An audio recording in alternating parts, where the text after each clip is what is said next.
শরীয়তপুরের নড়িয়ায় জুলাই সনদের আইনি ভিত্তি দিয়ে পিআর পদ্ধতিতে ফেব্রুয়ারিতে নির্বাচন সহ ৫ দফা দাবিতে বিক্ষোভ মিছিল ও সমাবেশ করে নড়িয়া উপজেলা জামায়াতে ইসলামী। শুক্রবার ২৬ সেপ্টেম্বর বিকেল ৫টায় নড়িয়া উপজেলার মডেল মসজিদের সামনে থেকে মিছিলটি শুরু করে পৌরবাজারটি প্রদক্ষিণ করে বটতলা এসে সমাবেশ হয়ে বক্তব্য রাখেন জেলা এবং উপজেলার বিভিন্ন স্তরের নেতাকর্মীরা।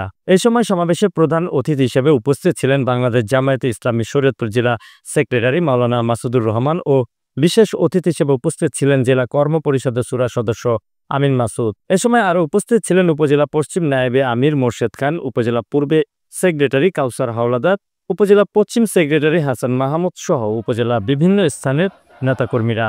উপজেলা পূর্ব আমির হাফিজ মাওলানা কাজী আবুল বাশারের সভাপতিত্বে ও উপজেলা পশ্চিম আমির ইঞ্জিনিয়ার কায়েত নজরুলের পরিচালনায় অনুষ্ঠিত সমাবেশে বক্তব্য রাখেন জেলা সেক্রেটারি আমির মাওলানা মাসুদুর রহমান এবং জেলা কর্ম পরিষদের শুরা সদস্য আমিন মাসুদ। আমরা বাংলাদেশ জামাত ইসলামী নির্বাচন চাই, নির্বাচন জামাত ইসলাম মেনে নেবে না। আমাদের ১ নম্বর দাবি হচ্ছে জুলাই সনদের ভিত্তিতে ফেব্রুয়ারির মধ্যেই নির্বাচন অনুষ্ঠিত হতে হবে।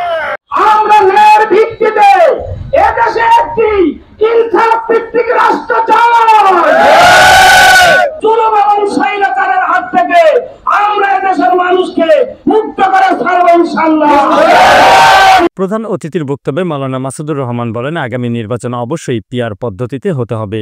জনগণের ভোটের সঠিক মূল্যায়নে পিআর পদ্ধতি কোনো বিকল্প নেই। পিআর পদ্ধতিতে নির্বাচন হতে হবে, কারণ এদেশে ফ্যাসিবাদ ঠেকানোর জন্য পিআর পদ্ধতির কোনো বিকল্প নেই।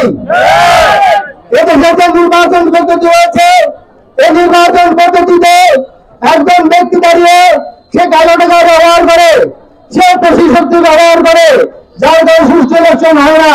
সে নির্বাচিত হওয়ার পরে সে যে টাকা খরচ করেছে, সে যে পেশি শক্তি ব্যবহার করেছে, আগামী নির্বাচনের জন্য সে গাড়ি বৃদ্ধি করে, ফলে জনগণের হক নষ্ট করে, জনগণের হক তারা যতটা বুঝে যায় না। অপরদিকে পিআর পদ্ধতিতে নির্বাচন হয়, এই নির্বাচন হবে দলীয় ভিত্তিতে।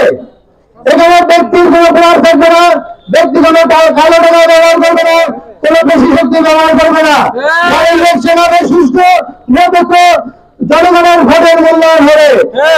মিছিল পরবর্তী সমাবেশে বক্তারা ৫ দফা দাবি দ্রুত বাস্তবায়নের আহ্বান জানানো হয়। এ সময় বিভিন্ন পর্যায়ের কয়েক শতাধিক নেতাকর্মীরা উপস্থিত ছিলেন।